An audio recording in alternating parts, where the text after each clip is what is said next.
Assalamualaikum warahmatullahi wabarakatuh. Saudara-saudara sekalian, Bapak dan Ibu yang saya hormati, dari Sabang sampai Merauke, dari kota besar sampai pelosok desa, saya ingin mengajak Anda semua berhenti sebentar, tarik napas, tenangkan pikiran, lalu dengarkan pelan-pelan.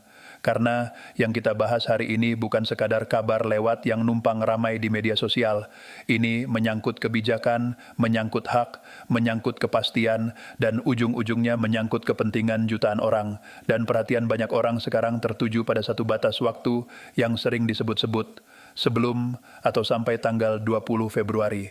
Saya mau bertanya dengan jujur, kalau ada kabar yang katanya besar, katanya sudah fix, katanya akan cair, dan itu menyangkut uang negara atau hak masyarakat, kita mau jadi orang yang langsung percaya karena judulnya meyakinkan, atau kita mau jadi orang yang paham utuh, lengkap, dan tenang sebelum menyimpulkan apapun, karena realitanya begini, informasi di era digital sering lari lebih kencang daripada klarifikasi resmi.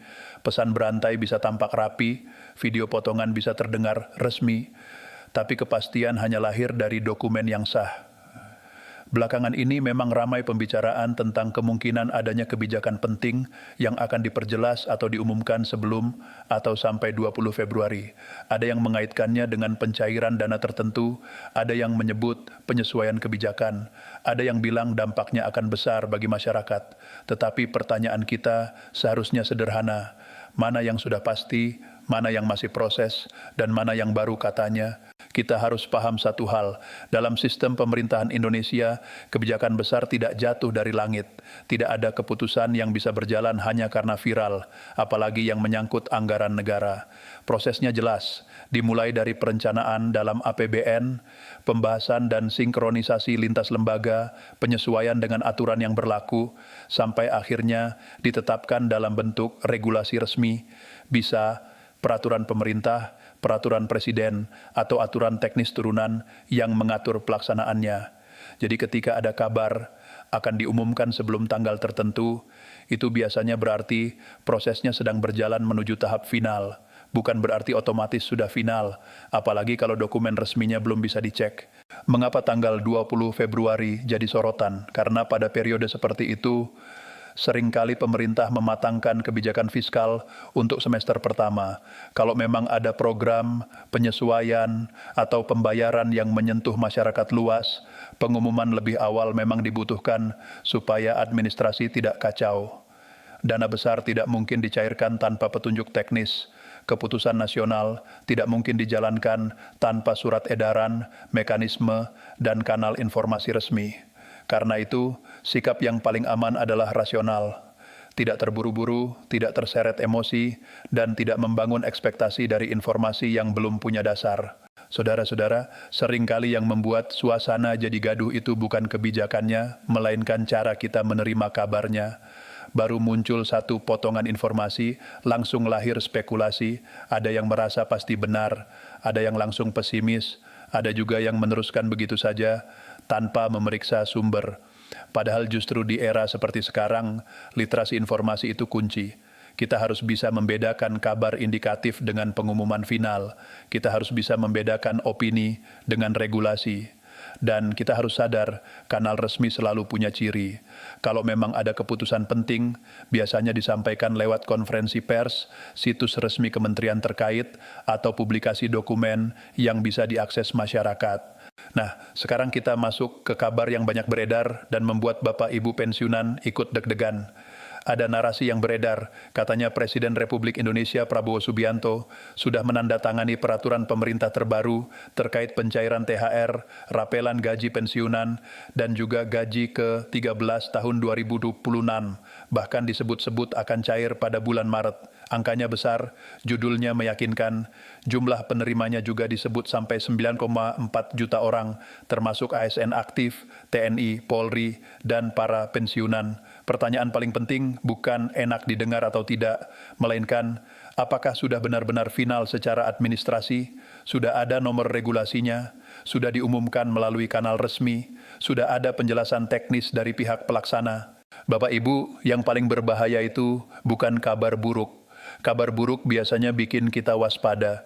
Yang paling berbahaya justru kabar yang terdengar sangat baik, bikin hati senang, bikin orang cepat mengambil keputusan, padahal belum jelas payung hukumnya. Di titik ini, saya ajak kita semua untuk pelan-pelan, runtut, dan rasional, karena kita tidak mau berspekulasi, kita mau paham begini ukurannya. Kalau sebuah peraturan pemerintah benar-benar sudah ditetapkan dan siap dijalankan, biasanya ada tanda-tanda yang bisa dicek, ada nomor regulasi dan tanggal penetapan, ada pengumuman dari kementerian teknis yang terkait, dan ada petunjuk teknis atau informasi lanjutan dari lembaga pelaksana pembayaran. Tanpa itu, kabar tersebut masih berada di wilayah kemungkinan atau proses, bukan kepastian. Jadi jangan berhenti di kalimat, katanya sudah diteken. Ukurannya adalah bisa diverifikasi atau tidak. Sekarang kita bicara detail yang sering muncul dalam narasi. Disebutkan kebijakan ini mencakup kenaikan gaji pokok, tunjangan melekat, dan tunjangan kinerja untuk ASN pusat. Untuk ASN daerah, skemanya disesuaikan kemampuan fiskal masing-masing daerah. Ini penting karena artinya implementasi bisa berbeda antar wilayah dan tidak semua komponen bisa diperlakukan sama. Lalu perhatian paling besar dari Bapak Ibu pensiunan biasanya ada pada dua hal, THR dan rapelan.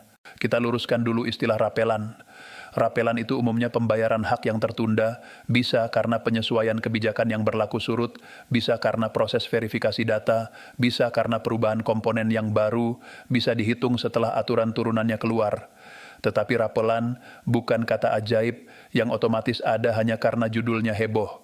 Rapelan harus punya dasar, rapelan atas kebijakan apa, berlaku surut sejak kapan, untuk siapa, dan bagaimana cara hitungnya. Tanpa penjelasan resmi tentang dasar tersebut, rapelan itu masih kabur. Bapak Ibu, kita semua paham, THR bagi pensiunan itu bukan sekadar simbol. THR itu bantalan ekonomi menjelang Ramadan dan Idul Fitri. Kebutuhan naik, harga sering ikut naik, obat tetap harus dibeli, listrik tetap jalan, belanja harian tetap jalan. Maka wajar kalau kabar THR, apalagi ditambah rapelan, membuat hati berdebar.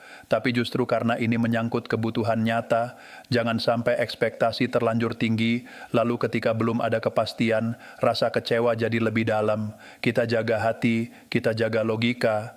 Di sisi lain, kita juga perlu paham mekanisme pembayaran pensiun itu ada sistemnya.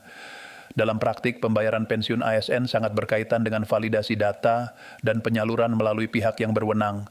Kalau memang ada aturan baru, biasanya akan diikuti informasi resmi, jadwal, mekanisme, komponen yang dibayarkan, dan penjelasan tentang siapa saja yang masuk kategori penerima. Maka saran saya sederhana, jangan hanya konsumsi judul, jangan hanya dengar potongan video, jangan puas dengan narasi yang rapi, cari kepastian yang bisa dicek. Sekarang mari kita lihat dari sisi ekonomi yang sering disebut-sebut. Kalau benar pencairan besar terjadi pada Maret 2026, dampaknya luas.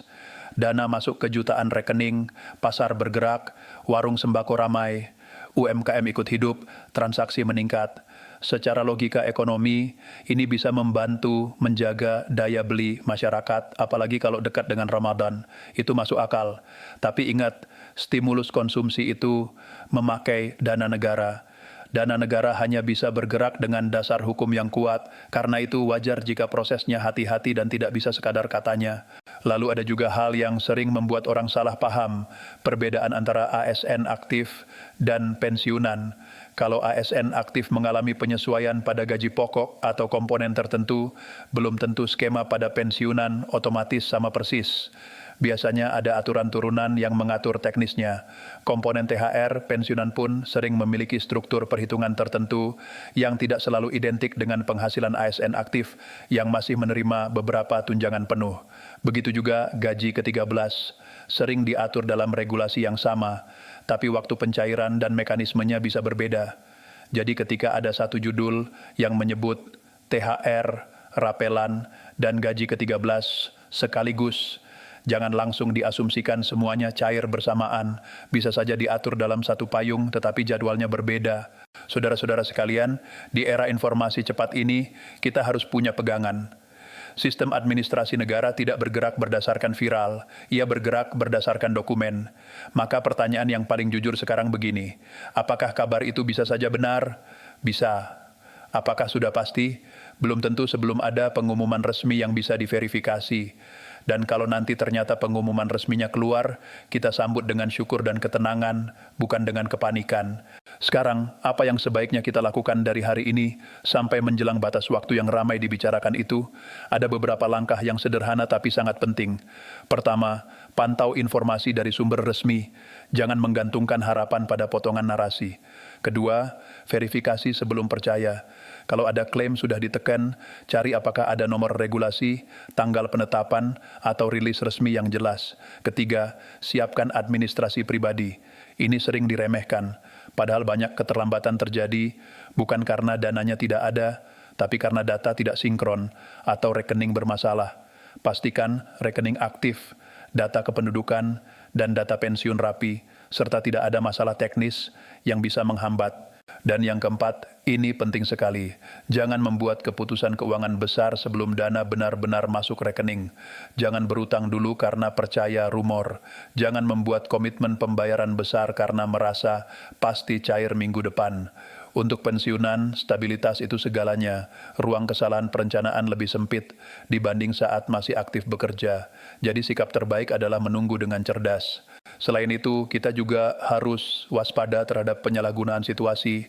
Setiap kali ada kabar soal pencairan dana atau bantuan, selalu ada saja oknum yang mencoba mencari celah. Ada yang menyebar formulir palsu, ada yang meminta biaya administrasi, ada yang mengaku bisa mempercepat proses, ada yang mengarahkan ke tautan mencurigakan. Ingat baik-baik, hak dari negara tidak dipungut biaya. Kalau ada yang meminta transfer uang untuk mengurus pencairan, itu bukan prosedur resmi. Kalau ada yang meminta data sensitif dan memaksa buru-buru, hati-hati. Lebih baik kita terlambat percaya daripada cepat tertipu. Bapak Ibu, kita juga perlu memahami bahwa kebijakan negara tidak berdiri sendiri. Ada banyak faktor yang dipertimbangkan. Kondisi ekonomi global, penerimaan negara, proyeksi belanja, prioritas program, dan berbagai indikator lainnya. Jadi kalau sampai tanggal 20 Februari belum ada pengumuman final, itu tidak otomatis berarti kabar itu sepenuhnya salah. Bisa jadi prosesnya memang butuh waktu lebih panjang. Dan kalau ternyata sebelum tanggal itu ada pernyataan resmi yang keluar, maka itu kabar baik yang memang sudah waktunya kita pegang sebagai kepastian. Kuncinya adalah seimbang, jangan panik. Jangan terlalu berharap berlebihan sebelum ada dasar hukum, tapi juga jangan menutup diri dari kemungkinan kabar baik. Ketenangan adalah kunci agar kita tidak salah langkah. Karena dalam urusan kebijakan publik, yang paling penting bukan cepat-cepat percaya, melainkan tepat memahami. Saudara-saudara sekalian, Indonesia adalah negara besar dengan sistem yang terstruktur. Kebijakan yang berdampak pada masyarakat luas selalu melewati mekanisme hukum dan administrasi. Kita sebagai warga negara, terlebih lagi kita yang sudah kenyang pengalaman hidup, seharusnya menjadi masyarakat yang cerdas, tidak mudah terpancing isu, tidak cepat menyebarkan kabar yang belum jelas, dan mampu menunggu kepastian lewat jalur resmi. Maka, sampai batas waktu yang ramai diperbincangkan itu, mari kita lakukan 3 hal. Pantau sumber resmi, verifikasi setiap kabar, dan siapkan administrasi pribadi. Kalau pengumuman resmi keluar, di sana akan jelas siapa yang terdampak, bagaimana mekanisme pencairannya, kapan jadwalnya, dan apa syaratnya. Tidak akan ada lagi ruang untuk spekulasi.